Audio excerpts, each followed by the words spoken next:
यह कहानी एक ऐसे सिपाही की है जो अपने देश के लिए ही जिया और मरा।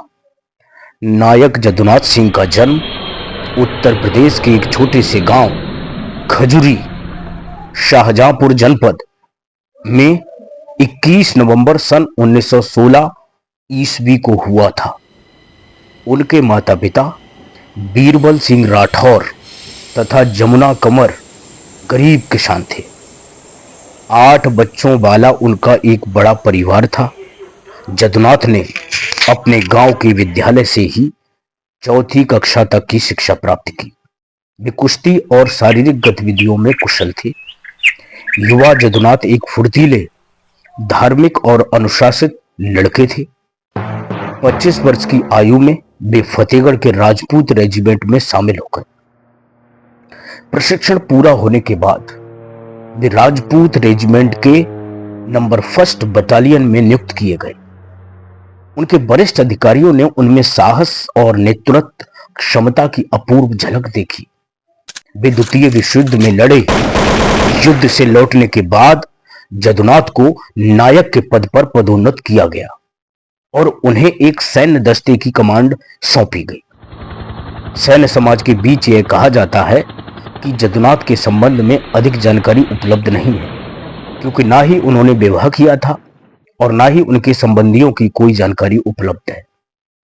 अब युद्ध नायक जदुनाथ से जुड़ी हुई जो भी जानकारी उपलब्ध है वह उनकी वीरता की धरोहर तथा अतुलनीय नेतृत्व क्षमता के गुणों पर आधारित है, जो कि हमारे देश के इतिहास के पन्नों से कभी धुंधली नहीं होगी। जैसा कि आपने पहले पढ़ रखा है, जम्मू और कश्मीर का राजघराना भारत की आजादी के तुरंत बाद भारत का हिस्सा नहीं बनना चाहता था, लेकिन जम्मू और कश्मीर के तत्कालीन महाराज के लिए हर क्षेत्र में आत्मनिर्भर होना भी संभव नहीं था। उन्होंने भारत में सम्मिलित होना तब स्वीकार किया जब पाकिस्तान के आक्रमणकारियों ने कश्मीर पर आक्रमण किया। उस समय उन आक्रमणकारियों से निपटने में वे समर्थ नहीं थे।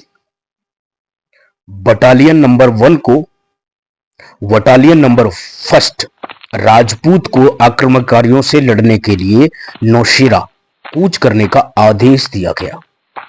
बटालियन 3 चौकियों पर बांट दी गई थी। उनमें से एक थी तेंधार, जिसे बेहद स्पष्ट रूप से वहां रहने के लिए कहा गया था, क्योंकि आक्रमणकारियों के लिए तेंधार से गुजरने के अलावा कोई दूसरा रास्ता नहीं था। बटालियन वहां 8 दिसंबर सन 1947 को पहुंच गई थी। तेंधार के नायक जदुनाथ को पहले ही यह सूचना मिल गई थी कि पाकिस्तानी आक्रमणकारी आक्रमण की योजना बना रहे हैं। उनके पास संसाधन कम थे और लोग भी। 6 फरवरी सन 1948 की भोर में जदुनाथ धुंध और कोहरे के बीच देख सकते थे कि आक्रमणकारी उनकी ओर बढ़ रहे हैं। यह सच था कि वे संख्या में भी अधिक थे और हथियारों से लैस भी। ऐसा प्रतीत हो रहा था मानो जदुनाथ के लिए वक्त कुछ समय के लिए ठहर सा गया था। वे उठे और उन्होंने अपने सभी 9 सैनिकों को एकत्रित किया तथा उन्हें मोर्चे पर डट जाने का निर्देश दिया। हमलावर बेहद आक्रामक होकर हर तरफ से उनकी ओर बढ़ रहे थे। जदुनाथ और उनके साथियों ने उन पर हथगोले बरसाए, लेकिन वह पर्याप्त नहीं था। योद्धाओं और आयुधों के समुद्र में यह एक चुटकी नमक की तरह था। यह अविलिखित है कि एक ऐसा समय आया जब वे खंदकों में गए और द्वंद्व युद्ध किया।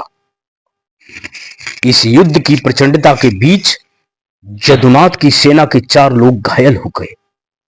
एक नॉन कमीशन्ड ऑफिसर होते हुए भी हवलदार दयाराम ने आगे बढ़कर अपनी जान को जोखिम में डालते हुए बेहद करीब से मोर्टार से गोलाबारी शुरू कर दी।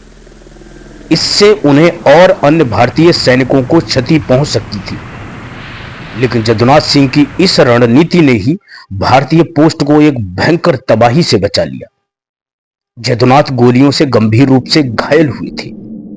वे खड़े होकर चलने तक में असमर्थ थे, लेकिन बेहद बहादुर जदुनाथ ने अपने आप को घसीटते हुए एक घायल सिपाही की बंदूक उठाई और उसे लेकर वे तब तक लड़े जब तक कि गोला बारूद खत्म नहीं हो गए।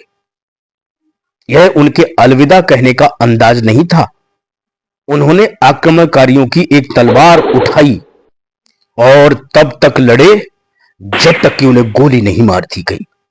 उनकी बहादुरी की ही ये कुछ तस्वीरें नहीं है, बल्कि ये उनके नेतृत्व क्षमता को भी दर्शाती है।